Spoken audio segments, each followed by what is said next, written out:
Good morning, y'all. Hope you're doing well today. So I've had the topic of synchronicity on my mind for some time, primarily because it's been something that has increased in my life. And so I'm, in trying to make sense of it and just studying it, not from a place of, anxiety per se, but just being curious. You know what I mean? Like, that's interesting, just noticing things. I would love to share my thoughts with you all, and kind of how this ties into some concepts that have been written about and discussed broadly all around the world via famous psychologists like Carl Jung and things like that. So I just hope that you enjoy this episode. I'm really excited to film it for you. So so I'm going to share with you my definition of synchronicity. And so, it's based on what I have found online. Let me start with that. Just in my own research and trying to make sense of things, right? There's a flip side to coincidence, right?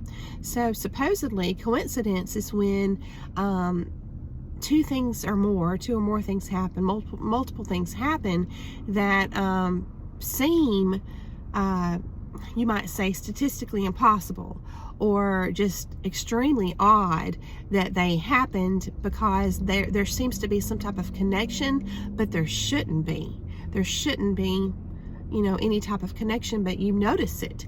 And so you just brush it off and you're like, oh, it's a coincidence, and you let it go. Well, with synchronicity, there's meaning there, or you may say we perceive meaning there, and that's where you get to make the decision for yourself.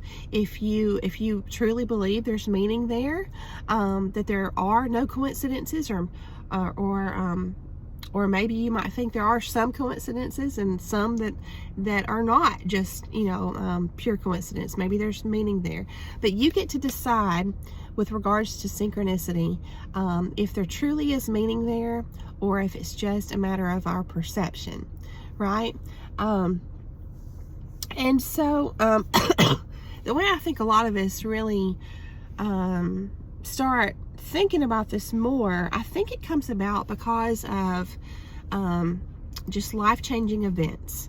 And I've made a short video on this in the past when I was talking about how when you go through, some type of trauma, specifically with regards to psychological abuse, and your mind has been manipulated, when you've experienced that, and you're trying to renew your mind and reset the way it works again, then what happens is you're essentially starting not really from a clean slate, but it feels that way. You know what I mean?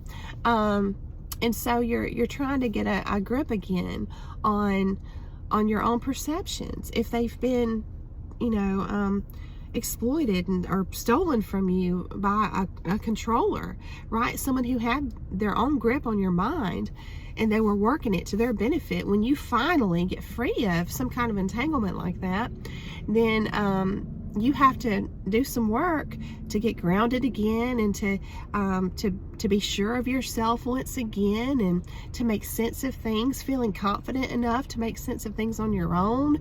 And so it's kind of like finding that balance all over again. And what can happen is a lot of people feel like they go through a spiritual awakening during this time. And here's how I see this. I'm just going to put it in plain terms. I see it like this. When you get taken advantage of, with your mind, and again, it's a very subtle process, right? It's certainly not something that we just willingly hand it over, like a gift to somebody. Here you go, do what you want with it. It doesn't happen like that. We know that, right? But it's just a slow, insidious, you might say, type of thing that happens over time with someone who is psychologically abusive. We essentially fall asleep in a way. It's like we have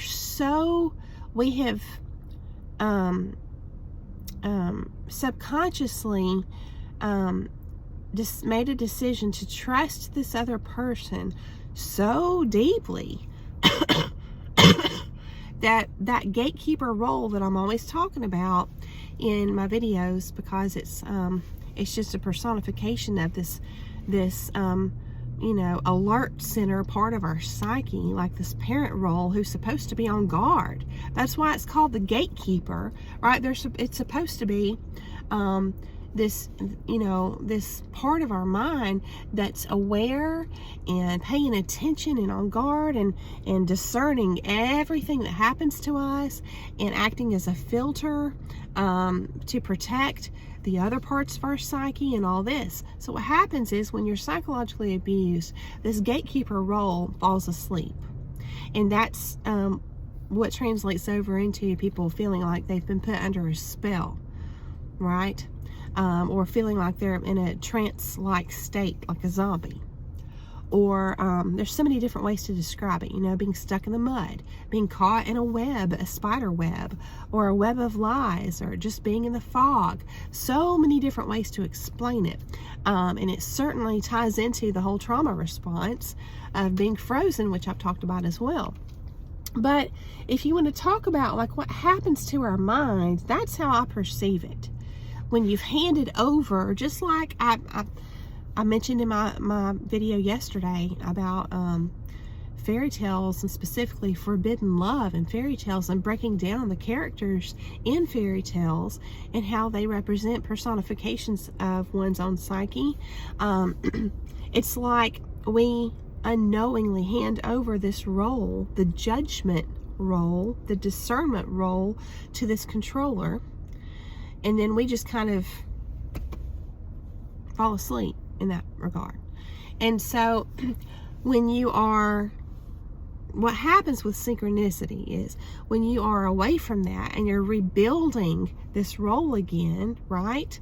And this is the part of the story in myth and folklore and fairy tale where the hero, which is you, right? Because it is like a heroic type of effort to pull yourself out of that situation. This is the part of that story where they're wandering through the underworld, right? They've left a certain situation and they're wandering, and even part of that may even be when you are under the spell. But you'll notice in a lot of these stories, once they obtain the prize or meet their true love or whatever it is, there's still more stuff to work out, more trials and tribulations.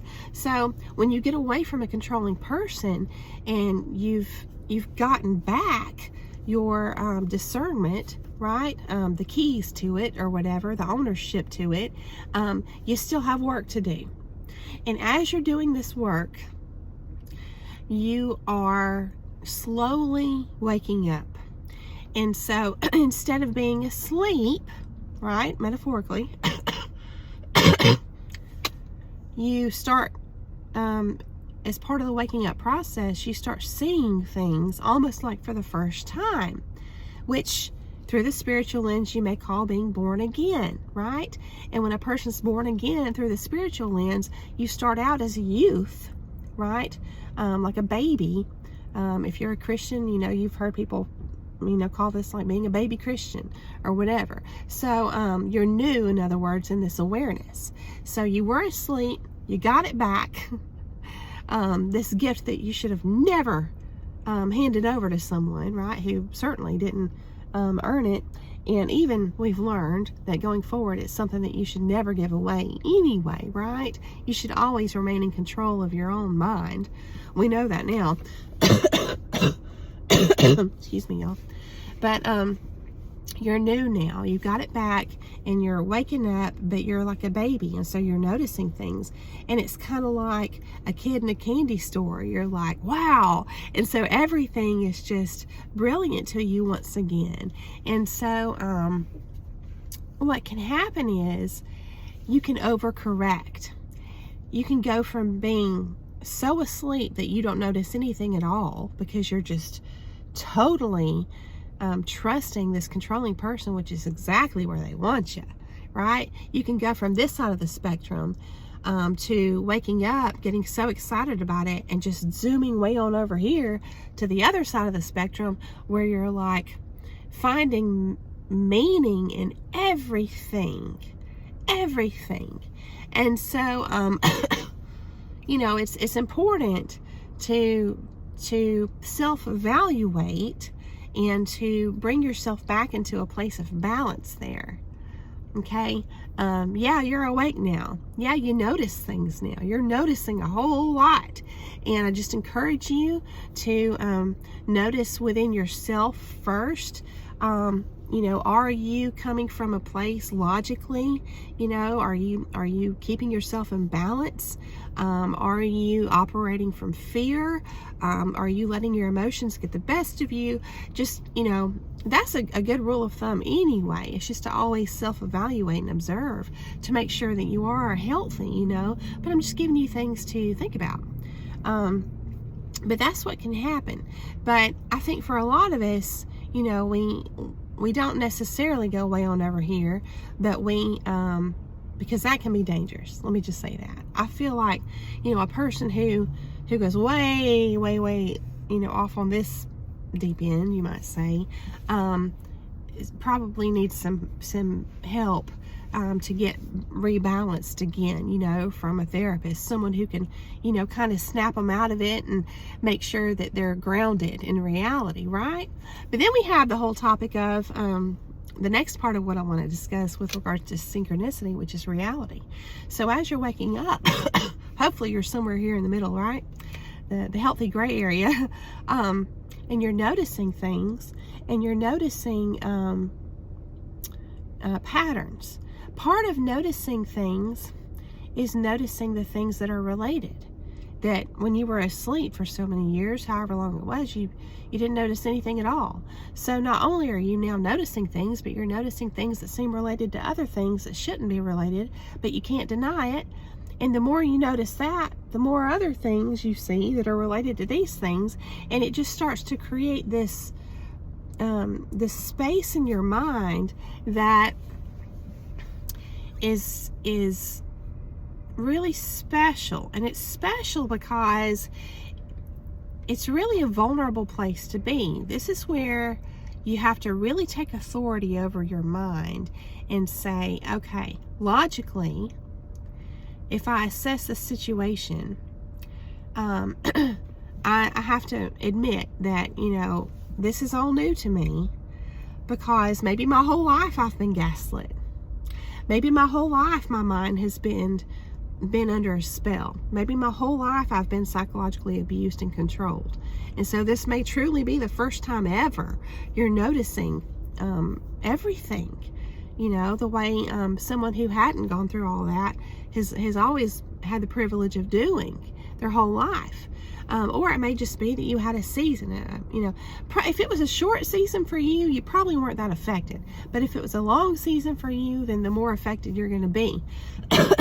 But observe yourself, stay out of fear, stay logical, and just approach it.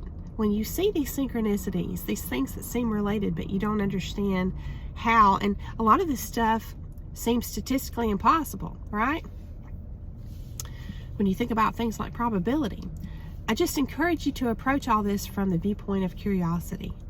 You know, it can be a blessing to you, this new special awareness you have. It makes you vulnerable to go off on the deep end. That's where you have to just keep yourself logical and grounded.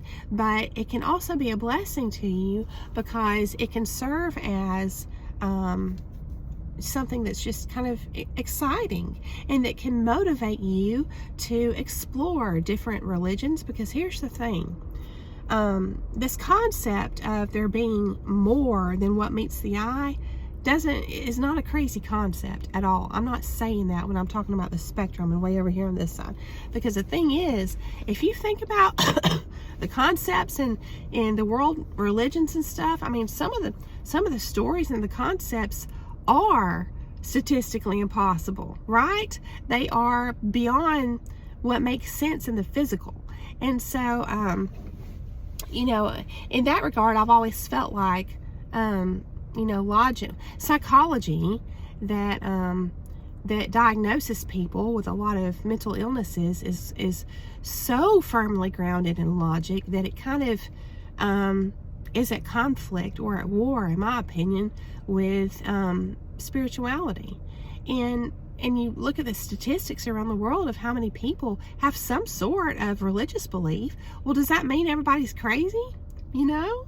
So, but then when you read these stories and stuff, that of, you know, different things, spiritual events, throughout the different religions, they certainly read like fantasy, don't they?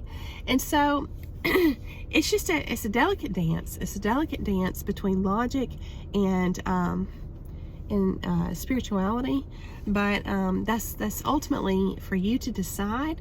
But I think that synchronicity is on the numinous side of the spectrum. It's more of a numinous experience, a spiritual experience, than it is a logical one. And so just enjoy it. Just enjoy it. But yet just keep yourself in check, stay grounded and logical. And through that lens, I would like to share with you what I found. I was reminded of Carl Jung's concept of the collective unconscious, because it's certainly related. So I want to read from you what I pulled up on Wikipedia here about the collective unconscious. It says it refers to the unconscious mind and shared mental concepts. It is generally associated with idealism and was coined by Carl Jung. According to Jung, the human collective unconscious is populated by instincts as well as by archetypes. Ancient primal symbols such as the Great Mother, the Wise Old Man, the Shadow, the Tower, water, and the Tree of Life. Jung considered the collective unconscious to underpin and surround the unconscious mind, distinguishing it from the personal unconscious of Freudian psychoanalysis. He believed that the concept of the collective unconscious helps to explain why similar themes occur in mythologies around the world. This is a really interesting concept here. He argued that the collective unconscious had a profound influence on the lives of individuals who lived out its symbols and clothed them in meaning through their experiences. The psychotherapeutic practice of analytical psychology revolves around examining the patient's relationship to the collective unconscious. So, I love the fact that the collective unconscious has been acknowledged in the field of academics, you know, in a field that is regarded as, you know, being respected, respectable, professional, and logical. And also, you know, what's interesting is when you have a field like that, you also have research typically that if there's a long-standing theory like the collective unconscious, if there's nothing to substantiate it, it's going to go away pretty soon. It's going to get shot down pretty quick. But for a concept like that to withstand the test of time, typically there's been some research to validate it. And so it's kind of like we have evidence of something that we can't see. And, you know, there's a Bible verse about that. You know, God, it says that we are without excuse for believing in a higher power, because creation itself is evidence that there is an intelligent creator. So I've always enjoyed that Bible verse. I can't remember which one it is in the moment, but synchronicity to me is evidence that there's more than the physical.